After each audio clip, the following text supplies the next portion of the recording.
நாடு முழுவதும் உள்ள திறன் பயிற்சி பெறுநர்களின் நிதிச் சுமையை குறைக்கும் நோக்கில் டிவேட் எனப்படும் தொழில்நுட்பம் மற்றும் தொழில் பயிற்சிக்கான 10 கோடி ரிங்கிட் கூடுதல் நிதி உதவியை மானியமாக மாற்றுவதற்கு மனிதவள அமைச்சு தற்போது முயற்சிகளை மேற்கொண்டு வருகிறது.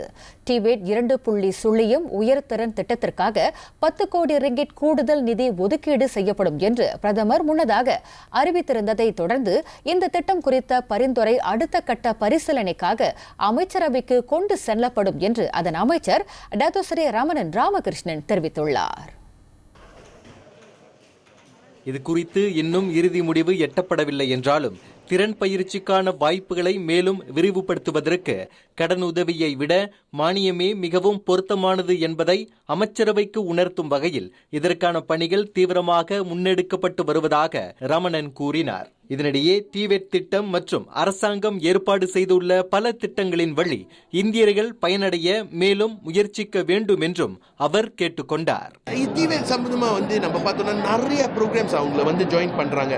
ஆனா அந்த மெயின் ப்ரோக்ராம்ஸ் அவங்கள டெக்னீஷியன் ஏர்கிராஃப்ட் சம்பந்தமா நிறைய பேர் அந்த முகில அவங்கள போறாங்க.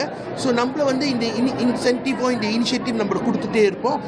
எப்படி அவங்க எந்த செக்டரில் போயிட்டு வேலை செய்ய போகிறாங்கன்னா வெரி சிம்பிள். நான் சொல்கிற மாதிரி மை ஃபியூச்சர்ஸ் ஜாப் போர்ட்டல் நீங்கள் போனீங்கன்னா எல்லா வேலை அங்கே இருக்குது. 300 over 1000 ஜாப்ஸ் அங்கே நம்மளை கொடுத்துருக்கோம்.